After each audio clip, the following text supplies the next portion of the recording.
Hey guys, ketemu lagi dengan Koko. Samsung seri M selalu identik dengan kata monster, yang kali ini membawa beberapa selling point utama di bagian baterai, performa with kamera, dan display. Tapi buat saya pribadi yang paling istimewa jelas di performa dan durability baterainya yang asli awet banget. Mau tahu seberapa awet baterainya kalau buat gaming dan kamera? Tonton video review ini sampai habis.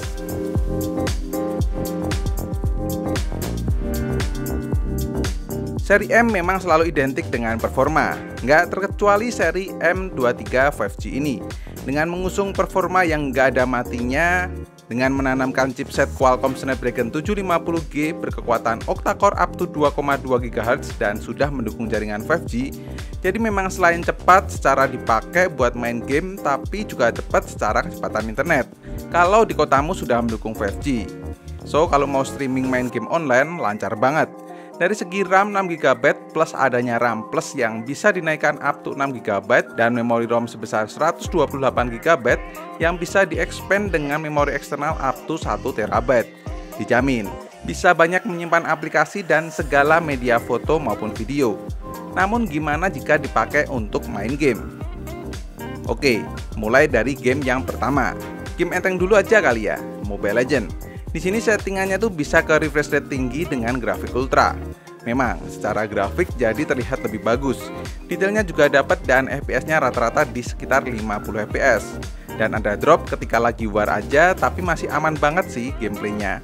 Saya nggak merasakan adanya lag. Selama 30 menit saya bermain, baterainya berkurang 5% dengan suhu naik ke 41 derajat Celcius. Lanjut di game kedua, PUBG Mobile. Settingan rata kanannya bisa di HD dengan frame rate high. Namun di pengetesan kali ini saya menggunakan smooth ultra saja.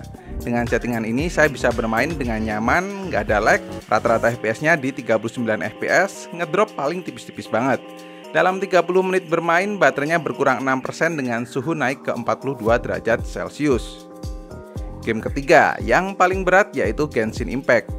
Default grafiknya sih cuma di terendah, tapi pengetesan kali ini di settingan rata kiri dengan 60 fps. Jadi secara grafik memang nggak begitu bagus, namun secara gameplay jadi lebih aman. Kenapa aman? Karena bisa dapat rata-rata di 25 fps tuh. Dan terkadang ada frame drop ke 12 fps ketika banyak musuh dan ngeluarin banyak animasi. Dalam 30 menit bermain, baterainya berkurang 10% dengan suhu naik ke 44 derajat Celcius, yang mana ini termasuk awet karena biasanya di smartphone lain yang sekelas baterainya berkurang 12-15%. Nah, gimana kalau buat main game yang support 120 fps seperti Lost Centuria? Secara settingan memang bisa ke 120 fps, namun secara gameplay ternyata hanya mentok di 60 fps saja dan cenderung kurang stabil. Rata-rata sih di 44 fps dan kadang masih ngedrop sampai di 33 fps. Itu jika dipakai buat main game. Kalau dari segi benchmark, mulai dari Antutu 9 bisa mendapatkan skor 379 ribuan dengan CPU di 115.000 dan GPU di 96.000. Lalu di 3D Mark Wildlife overall skornya di 1105 dengan average FPS di 6,60 dan kestabilan 99,7%. Terus di Geekbench 5 angka single core-nya di 384 dan multicore di 1554. Tapi jika sesuai experience, saya ngerasanya Snapdragon 750G di Samsung M23 5G ini performanya stabil. Dengan performa yang begitu kuat, Samsung M23 ditopang oleh baterai berkapasitas 5000 mAh yang bisa tahan seharian kalau menggunakan mode 60Hz. Tapi kalau pakai refresh rate tinggi 120Hz, ya jadi bakal lebih boros. Ketika saya tes di kondisi refresh rate 60Hz menggunakan PC Mark Battery Life bisa dapat 15 jam 11 menit. Namun ketika refresh rate diganti ke 120Hz hanya bertahan di sekitar 9 jam saja. Kerasa betul kan konsumsi dayanya? Terus ketika nonton YouTube selama 1 jam baterainya berkurang 6%. Bahkan selama 2 jam tes kamera nonstop baterainya tuh cuman berkurang 15% aja. Bener-bener dah, nggak ada matinya. Secara konsumsi daya sih terbilang awet karena dari prosesor juga berfabrikasi 8 nanometer. Ya bisa dibilang tahan lah buat aktivitas seharian. Oke, awalnya saya pikir kameranya bakal biasa-biasa aja karena Samsung M23 5G ini lebih concern ke performa. Tapi ternyata kualitas kamera dan video recordingnya juga bagus. Mau dipakai untuk dokumentasi seperti foto maupun video, di seri M23 5G ini Samsung menanamkan kamera belakang 50 megapiksel sebagai main kamera, 8 megapiksel ultrawide dan 2 megapiksel untuk depth kameranya, serta kamera depan berukuran 8 megapiksel. Hasilnya, di mode auto dynamic range-nya memang nggak terlalu luas, tapi image post processing-nya asli cakep banget. Detail gambarnya tajam dan clear banget. Komposisi pencahayaannya balance banget dan sangat enak dilihat. Dan tone warnanya vibrant tapi masih tetap natural. Sangat nyaman buat motret backlight di segala kondisi pakai mode autonya ini. Di posisi manapun langit siang hari masih tetap terlihat jelas. Mantap. Di mode portrait fokusnya dapat banget. Bokehnya deep, tone warnanya sangat konsisten dengan main kamera dan separasi objeknya juga cukup rapi. Tapi memang di beberapa kondisi yang overexposure sebagai objeknya terkadang masih kurang begitu rapi. But overall masih mantep lah. Lalu di mode ultrawide-nya kualitasnya juga cakep banget, apalagi kalau nggak kena backlight. Detailnya clear banget, minim distorsi, dan tone warnanya konsisten banget sama main kameranya. Tapi di kondisi backlight memang detail jadi sedikit menurun, but overall mode ultrawide ini udah termasuk sangat memuaskan untuk range harganya.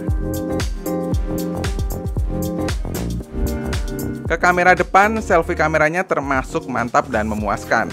Detailnya tajam, skin tone pas, angle-nya luas, dan sangat aman di kondisi backlight.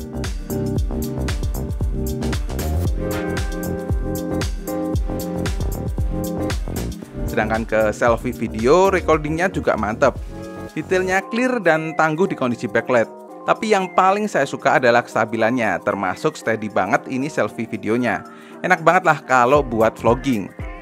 Hai, nah jadi sekarang aku record video pakai kamera depan, kualitasnya di Full HD 30 fps.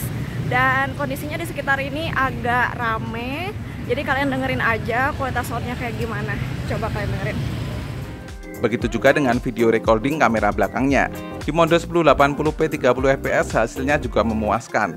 Detailnya tajam, auto exposure-nya smooth, dan termasuk sangat stabil meskipun belum saya aktifkan fitur super steady sama sekali. Mantap. Kalau fitur super steady-nya kita aktifkan, gambar jadi jauh lebih stabil kayak gini. Tapi memang jadi sedikit mengorbankan detail dan dynamic range-nya.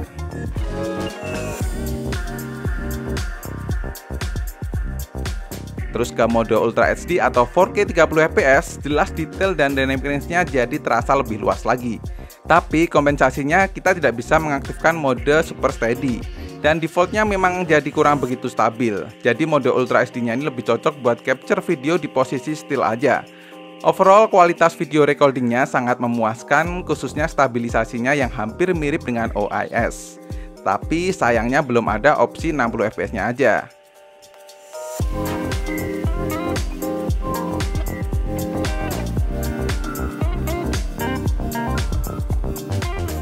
Overall kualitas kameranya tuh cukup memuaskan untuk range harga 3 jutaan. Tangguh di segala kondisi, autofocus cepat, image post processingnya mantap, dan video recordingnya stabil. Salah satu hal yang saya kurang suka dari Samsung M23 5G cuman di bagian bezel yang masih kerasa seperti smartphone tahun lalu. Kerasa tebelnya. Selebihnya padahal dari segi layar berukuran 6,6 inch Full HD Plus berpanel TFT dan punya refresh rate 120Hz ini oke banget kualitasnya. Walaupun TFT tapi warna hitamnya yang pekat dan gonjreng pula, jadi serasa AMOLED. Beda banget kalau dibandingkan dengan smartphone lain yang berpanel TFT.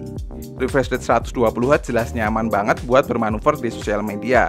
Palingan kurang nyaman kalau dipakai di bawah terik matahari karena TFT jadi kurang kelihatan. Dan jika di bagian body memang sih si M23 5G itu nggak kayak seri A yang lebih playful. Kalau dibandingkan seri sebelumnya, M23 5G ini terlihat lebih ringkes tapi ada nuansa elegannya. Dengan desain kamera minimalis mengikuti tipe kakak-kakaknya, framenya tuh rada melengkung, bukan flat kayak smartphone akhir-akhir ini. Jadi secara grip masih nyaman digenggam, walau juga terasa bahan plastik untuk backcase-nya. Penempatan side fingerprint di tombol power saya rasa juga sudah pas, dijangkaunya juga mudah, serta punya respon yang cepat. Mengingat harganya yang di 3.699.000 ketika normal dan 3.499.000 ketika flash sale, saya rasa Samsung M23 5G jelas worth it jika kamu lagi nyari smartphone yang baterainya irit, performa prosesor Snapdragon 750 yang cukup kenceng, kamera 50 megapiksel yang memuaskan di kelasnya, dan layar yang punya produksi warna sekelas AMOLED. Plus sudah 5G pula. Buat saya kurangnya cuman di bagian desain bezel yang terasa kurang kekinian, dan pengisian daya yang masih 25 watt. Tapi memang kompensasinya Samsung M23 5G ini punya durability baterai yang awet banget. Dan mumpung masih flash sale sampai 17 April, langsung gas aja dah. Linknya sudah ada di deskripsi ya. So, cukup sekian untuk video kali ini. Terima kasih banyak yang udah nonton sampai akhir. Koko undur diri dan kita ketemu lagi di video selanjutnya.